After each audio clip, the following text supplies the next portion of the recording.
Well, hello, everyone. I'm here, and I have Francisco in the studio. It's our last video before Christmas. Yeah. Excited, right? Are you? A little bit. Gonna spend time with family. I think that's always You get any gifts this year, or did you already get your gift? some of them came early. We're really bad with that. Like I always try to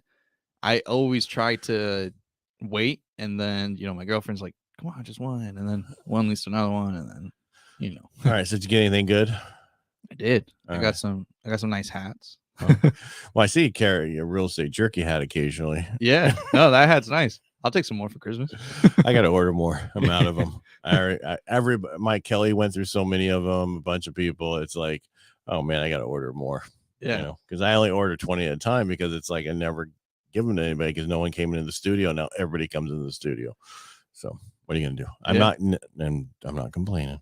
I'm just making a statement. They look nice. Yeah, they're clean hats. Yeah, well, and you can wash them too. I have a ton of them that I've washed because I can't wear a hat after and have it all stinky. So. No, definitely. But yeah, no. So I actually wanted to kind of talk to you and ask. Last week, obviously, we heard about the rate hike, right? Right. The Fed increasing the rate. Right.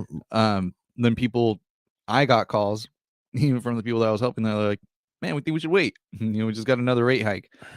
Who's their loan officer? Because if they had a good one, he would have told them that has nothing to do with interest rates, because actually interest rates went down last week.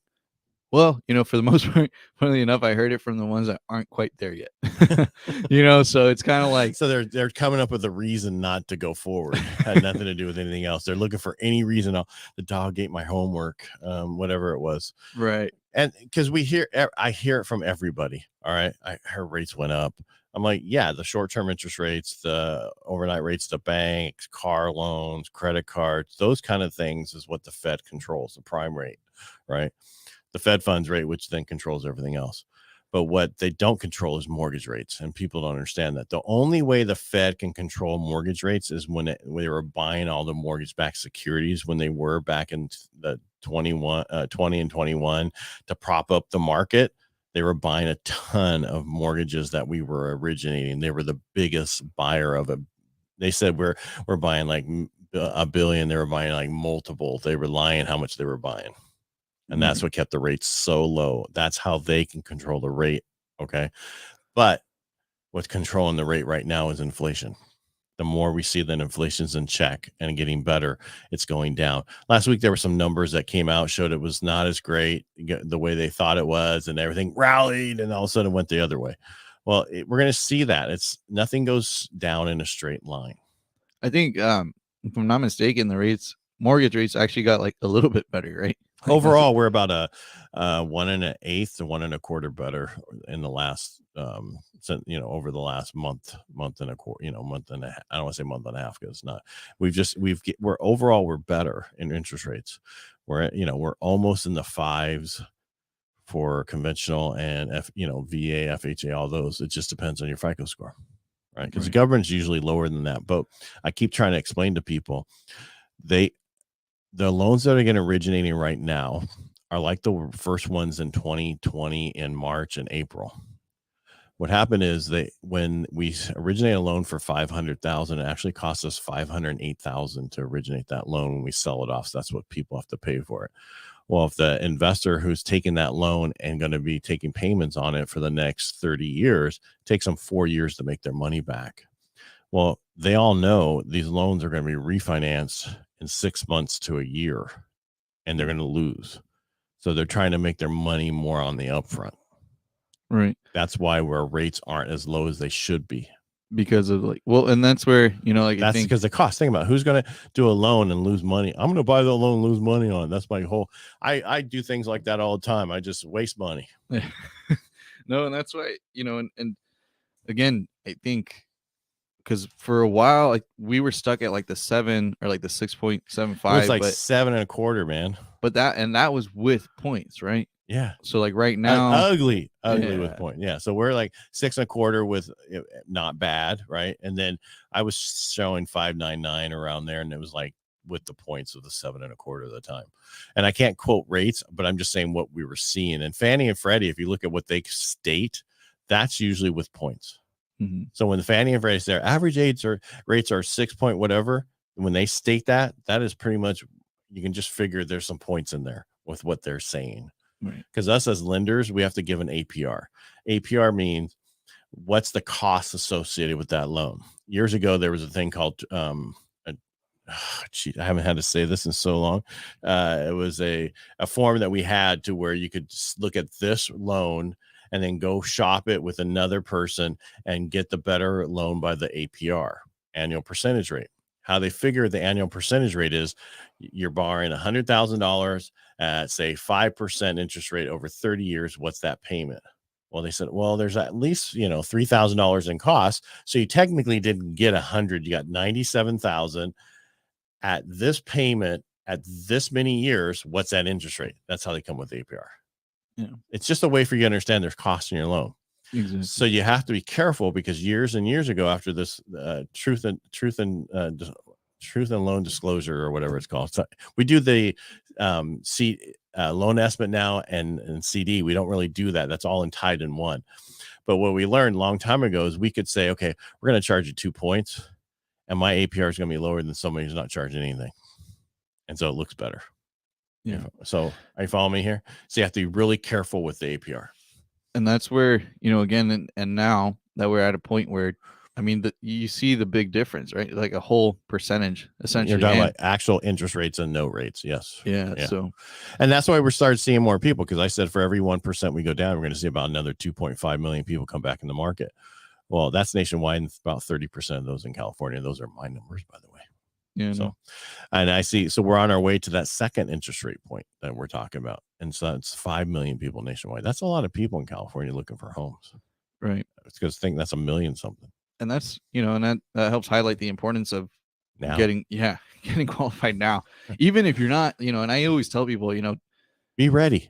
Right. Like, even if you're not going to buy right now, if you're that, I always tell people, I think it's still good to, like, at least go to a lender, maybe like once or twice a year. If you still aren't an owner, to go to people and see where you're at. Well, don't go to me, because you'll be buying in 30 days. Yeah. So if you don't want to buy, don't come to me. Right. Because the problem is, I'll show you how we can get there. And that's what the problem is like, someone comes to me and they're like, well, how long is it going to take? Well, just as long as for you to find a house, and then we'll close it as soon as you want it closed. Because it's the people I find that don't think they can buy are the ones who can actually buy. And those are the ones. And so stop thinking you can't. Let us tell you what you need to do, because it might not be right now. It's never a no forever. It's just a no maybe right now. Let's figure that out, how to get there. Right? Yeah. And put a plan together. The biggest thing I run into is just people with their credit needs a little fix here and there. They're carrying too much debt, and there's certain things you can do to fix that. So, and besides just paying it off, it's, it's like, there's so many things you can do to make your score better, and you should. Right. And that's the thing, is those things are what leads to just getting one step closer. It's like you said, sometimes maybe it might not be in 30 days, right? But we can help get you there. And that's the thing, is if you don't get qualified, like, let's say right now you're 60 days out, right? But you wait those 60 days, and then you go and check in those 60 days. It's going to be another 60 days from those 60 days. Unless, or if you just come to someone, like yourself, right? Who can actually help and guide, then those 60 days could be a true 60 days, not 180. Right. And it doesn't have to be 60 days. And what I'm getting is, a lot of people, our parents want to help us buy a house, right? But they don't have money for your down payment, or they have money for this. But how they could help you is add you on to a couple of their cards as an authorized user that has a low balance that they had for years. And they have them send the card to the house, not anywhere else. And then that's the best way a parent can help a kid get a home loan, is to help them by adding them on their credit. That still works probably for the next 12 months. And I'm going to get cease and desist letters before you know, from the Fannie and Freddie, but saying you're not supposed to tell people that, like on this forum. But I'm telling you right now, there's nothing better than if I had a card for 20 years and I pay it on time and I have a low balance on it. What do you think that's going to do to somebody's credit score at 21? Well, you were saying with the, like, having like minimum. Well, I'm just saying that they paid on time, and it's doesn't. So the limit is, say the limit's 15,000, and they only have $500 on there, or they pay it off. If they have a $15,000 limit and a $15,000 balance, I don't want you on that card. That's not going to help you. Yeah. It has to be cards that they've utilized properly. That's why I'm saying go to your parents and see if you want. Hey, Dad, can you help me with that? Sure, no problem. What's it going to cost them to add them on the card? Nothing. Right. And a lot of those jumps, they're big jumps too. Hundreds of points. Yeah. Hundreds, because you're talking 20 years of history all of a sudden for somebody. So for a long time, people would do this and they would sell this and they stop, say that doesn't work anymore.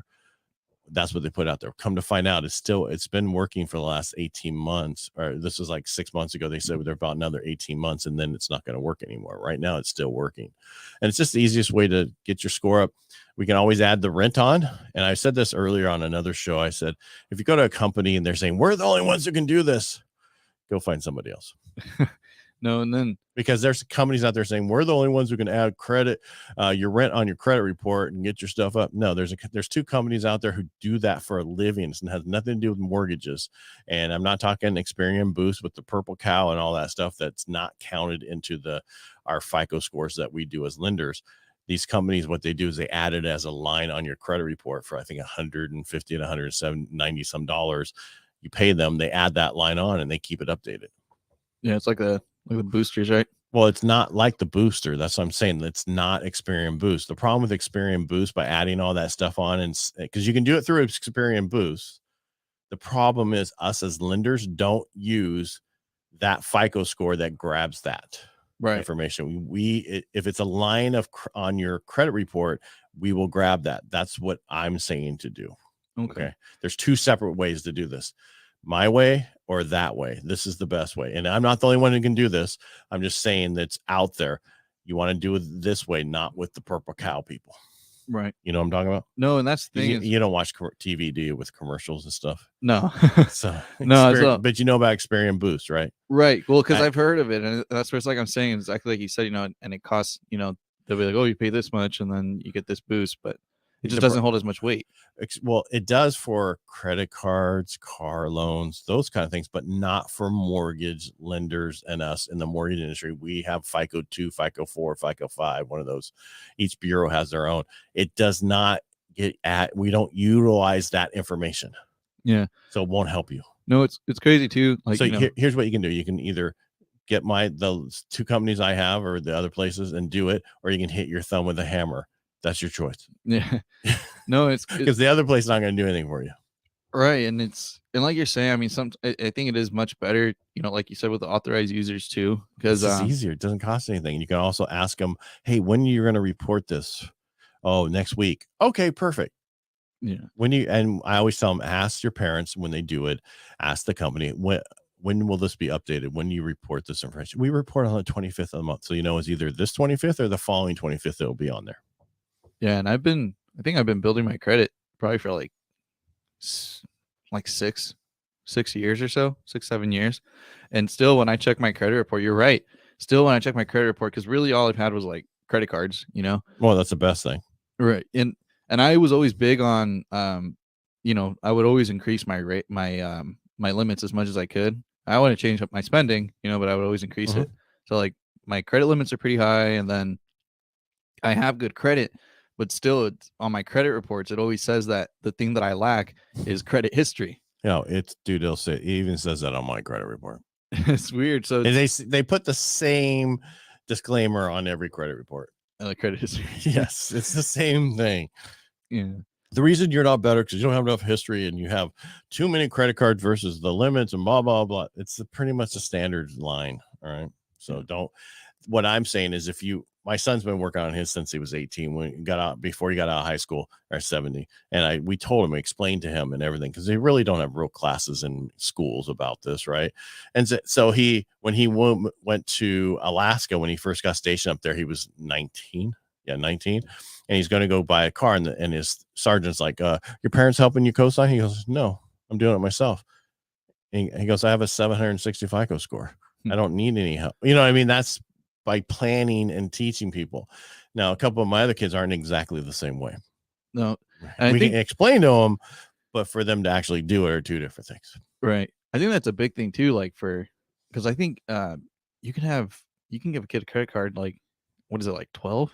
Like 14, like you can start them up or like have them on a credit line. Yeah, well, you can. I don't know. Well, technically, I think it's 18. I mean, you can give them a debit card for their bank account, but I'm just saying you could always, if you want to help a kid to buy a house and they're getting ready to buy a house and you don't have money for down payment, you don't have this, but you got good credit, easy.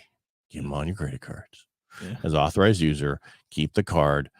You know, it doesn't, as long as you use your card and do it right, it's going to help them. Yep. Right. But because I had one, and I said this earlier because somebody else asked me about this, and I had one that they were helping a dad out who had some issues. So she's like, I'm going to add him on my credit card. This was the daughter.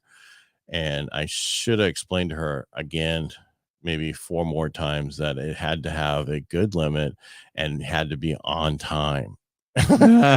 You know, that I've been running into a lot of that. No, don't be added on that. Get him off that card. Yeah, it's like, it'll just hurt him. Oh, it already did hurt him. That's how I found out about it. I was like, well, I had him on to help him because he didn't have any credit. Well, could you put him on a card that you don't have a limit that you're maxed out on and you've been late 7 times? Yeah, it's crazy. Yeah. People, don't be late on those. And by the way, people don't realize credit card lates, I don't care if it's $15, $5, or $1,000 late, it's the same points you lose. You're going to lose 100 points easily. Yeah, it's bad. It's horrible. It affects you so much the first couple of months. It takes years to come off. I had somebody that's in the process and we're waiting for something to come through. And I say time kills all deals, and come to find out he got a late. Yeah. 476 FICO score. That's crazy. Yep. Yeah, I have someone that I had been helping, still helping, and you know, they've been going through and trying to fix their credit. Everything's going good, and then that one late payment is just a huge shoot down. It doesn't matter if you're trying to fix it. The most important thing is pay on time. Yeah. Period. Because somebody, well, it was only $15. Doesn't matter. It doesn't matter. Yeah, it doesn't matter. And it hurts a lot. Yeah, it does. All right, so let's just leave on a positive. Positive is work on your credit, but don't do it alone.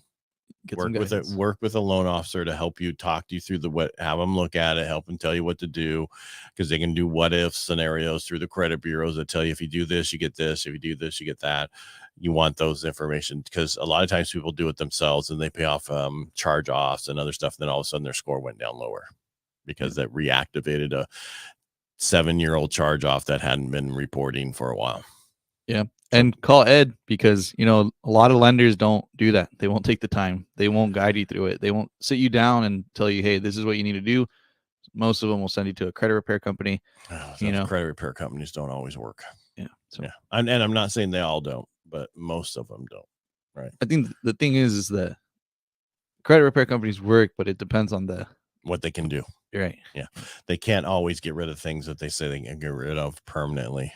Yeah. Some of them get it off for a short period of time, and they're going to tell you this is going to be off about 60 days. So you have 60 days to finish. You know what I mean? It's like, why go through that process? Why don't we just fix it permanently? Mm-hmm. The best way to do it, add on someone's credit card, add the rent on. those 3 things right there, huge. 2 credit cards added on your parents, and the rent onto your history. It will make a huge difference no matter where you are. Because even if you're at 680 and I want you to 760. I don't care where you are. 720, I want you to 760. I'm going to work on it no matter where your score is. I want you better, because the higher your FICO score is, the more opportunity there is for you. Definitely. All right, Francisco, thanks for being here. Have a Merry Christmas, and we'll talk to you on Tuesday. All right. Merry Christmas, everybody. Make it a great day, and everybody have a Merry Christmas.